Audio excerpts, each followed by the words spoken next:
onini ngangira dzemabhuku aya ngeane ngoma iri nenge bhaibheri iri history piriviwe ngako history kwayawo nini yakombazari inofanira kuitwa ngemuntu weshe history kwai inofanira kuitwa ngemuntu weshe ndiani wakadaro headmaster iyi history kwai amweni aida kuzoite maloya ndio pakadzara muvillage muno maloya amweni onini umuzukuru wokwachikumbuya ndepo unosunde zvingoro monini muchipingi mutaundi zvingoro ipo maonini ma50 cents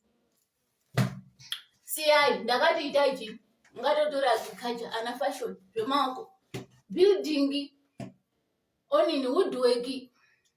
metal work zvemaoko ndio dai zvaitoite kuti ungatoite zveshe zvitori 4 wozoitisa nemedzi woisa nechiyungu anditi zvatokwana zvimweni zveshe zviingano hakuna mishando munyika muno hakuna mishando unoonawo chokuita chemaoko ako zvimweni zveshe zvikutamba kupedze nguva kutopedze mari dzedu kuti dzemafizi nemaexam fee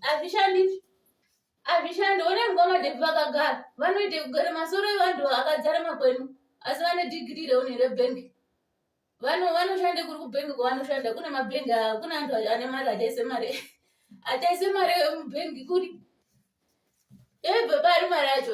kupedze mari kuwanze masubject ndichawewewe kuchikora ite history ite bhaibheri yekudini tinofunde bhaibheri kuchechi so toregarega totozvidini zvebhaibheri history munofundiswa ngevamweni asharuka antu ariyo tiriyo isusu tinozviziva zvehistory madekoni aya tayaraidza kuti antu atsvake mbopete mubhire zvakaitike kudhaya tiri kuzvizwa izvozvo hatina nguva yachona nemari yacho yekuzotobhadhare maonini maexam fee anozozi kwai $50 pasubject rimwe rekubhadharire zviro zvaunozive kuti hazvizokushandiri mumberi taremba tararama pashi panapa nguva yakareba one imbidzo tochena idzi